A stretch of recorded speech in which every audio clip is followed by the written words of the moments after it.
华尔街评级最高的5间公司。嗨，我是学胖，你也可以叫我肖邦。上一集我们讲了前3名，还没看的赶快先去看哦。今天我们来聊聊第4名跟第5名 NVIDIA 跟 Meta。那就废话不多说，我们直接进入主题吧。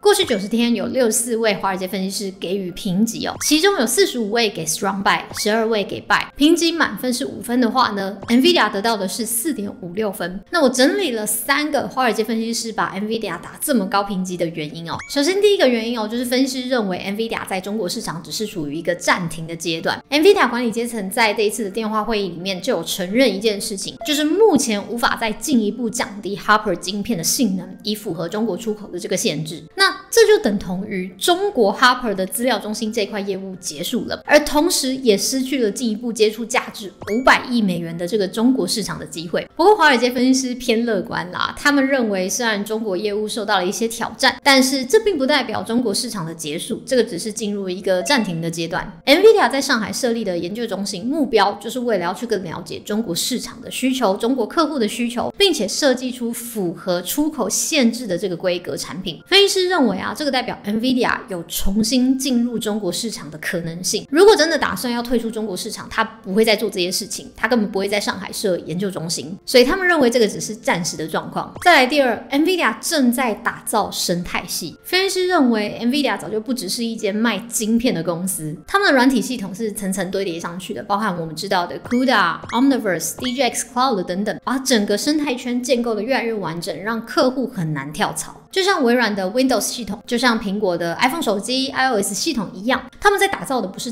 单一产品，他们在打造的是一个所有人都离不开的生态圈。第三 ，PEG 比半导体同业还要低。很多人会用本益比来去评估一间公司的股价到底是贵还是便宜。不过本益比这个东西呢，它会忽略一件事情，就是公司的获利成长性。因为本益比本来就是用过去的数据去算出来的嘛，因此华尔街分析师就认为，像 NVIDIA 这种成长型的公司，他们比较适合使用 PEG 本益成长比来去做估值。PEG 的公式是本益比除以年成长率，通常 PEG 等于1就代表股价还算合理， PEG 小于1表示股价被低估了。那根据 NYU Stern School 2025年1月的数据，不同行业的平均 PEG 如下哦。整体美股的市场的 PEG 大概是 1.76， 软体业大概是 1.91， 半导体业是 3.08， 电子设备业是 2.82， 电脑周边设备是 3.29， 而 NVIDIA 的 PEG 是 1.26， 这个不仅比半导体同业还要更低，而且还比软体业、电子设备业、电脑周边设备，甚至是比整个美股市场的 PEG 都还要低。所以分析师就认为 NVIDIA 还有上行的空间。不过分析师当然也很清楚这是有风险的嘛。首先第一个风险呢，就是宏观不确定性仍然存在哦。即便最近贸易战有一些和缓，但是呢，关税的政策的滞后效应可能会延续到2025下半年才会浮现出来，我们才会更清楚的看到。分析师认为NVIDIA 这2个月超过 50% 的反弹涨幅，其实已经充分了反映 AI 在这个市场的需求。虽然长期来看 NVIDIA 仍然是一个很有前景、很有潜力的公司，但是成长动能势必会减缓。再来第二就是中国市场仍然是有风险的， H20 出口限制带来的短期这个冲击，我们在财报上面也看到了。那如果这样子的禁令持续延烧， NVIDIA 无法切入这个价值500亿美元的中国市场，可能就会让 NVIDIA 未来的成长动能持续的下滑。第三，虽然目前 NVIDIA 维持持续领先的状态哦，但是 AMD、Amazon、Google 这些公司都还是会砸大钱继续的追赶。如果这些云端巨头自己制造的晶片开始追赶上了 NVIDIA， 逼迫 NVIDIA 降价，那就会压迫到 NVIDIA 的毛利率。而且几个大客户其实就占了 NVIDIA 蛮大的一部分的营收。那长期维持在这种高利率的环境之下，我们都知道美国现在利率算是蛮高的嘛，长期在这种高利率环境之下呢，企业的再融资成本上升，那可能就会压抑 AI 基础建设的资本支出。只要其中几间大客户踩刹车，那财报数字就会很快的反映出来。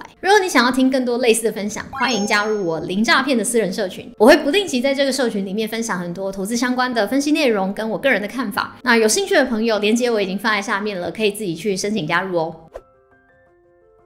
OK， 华尔街分析师给 Meta 这么高的评级有3个原因。首先，第一个原因呢，就是他们认为 AR 真的很有看头。祖克伯其实一直都坚持要做 AR 这一块嘛，因为他认为 Meta 不是社群公司，他们是人与人连结的公司。他说他们正在打造的是人类未来的互动方式，那这个将不会再受限于一个方方正正的小小的手机荧幕上。其实电影里面也常常出现一种对话场景，就是2个人正在沟通，但是其中一个人其实根本不在现场，只是透过眼镜全向投影来呈现。而这种智慧型的眼镜呢，就可以满足几个需求，包括说每一个人都可以随时随地的使用这个 AI 助理，协助我们人类来完成日常的一些小任务或者是问题。第二种是拥有沉浸式的体验或改变我们对环境的感知，很多的实体物件呢都会被全向投影给取代。第三种是即使身在地球的另一端，我们还是能够面对面的与人交谈，而且是不用透过手机，不用透过电脑视讯，你就可以看到对方的表情。有些分析师就认为这个才是真正的革命，而不是一台跟前一代长得差不多、功能差不多却要贵200-300块美金的新手机。而且啊，没有任何一间公司像 Meta 一样拥有这么庞大的使用者数量。那这么多的使用者背后，其实就是更庞大的数据量。这些数据对于 Meta 来说，不管未来在 AI 还是 AR 上面的发展，都是一种助力。那这就是分析师看好 Meta 的第一个原因。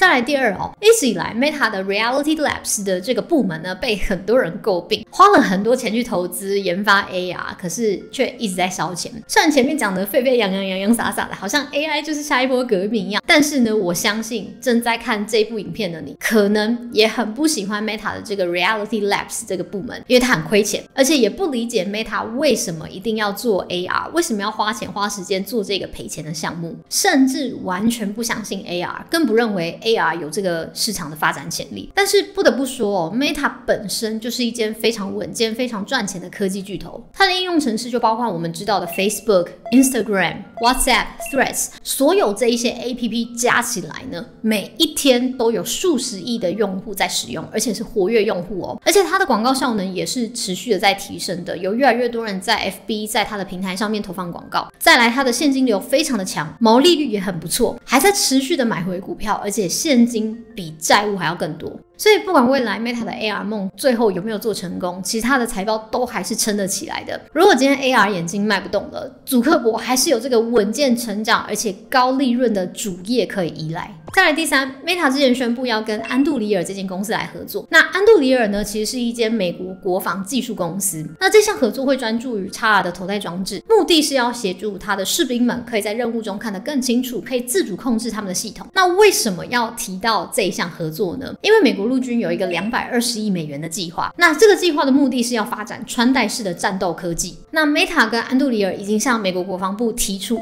亿美元的投标案，分析师就认为他们非常有机会可以拿下这个案子，甚至未来呢可能会有更多的军方合作。另外前几天媒体也有在报道说 Meta 跟 Disney 正在跟一家美国的娱乐公司在洽谈，希望能够取得 VR 装置的独家内容授权。这就表示说未来的用户有可能会以沉浸式的方式去体验电影。以上3项就是分析师们喜欢 Meta 的原因啦。那关于上下两集这5间公司，包括 Amazon、微软、台积电、NVIDIA 跟 Meta 这5间公司，你最看好哪一间呢？在下面留言告诉我哦。那这期影片就到这边，如果你喜欢这支影片，记得要帮我按个赞。那如果你不想要错过未来的内容，也要记得来订阅我，并且开小铃铛哦。我们下期影片见，拜拜。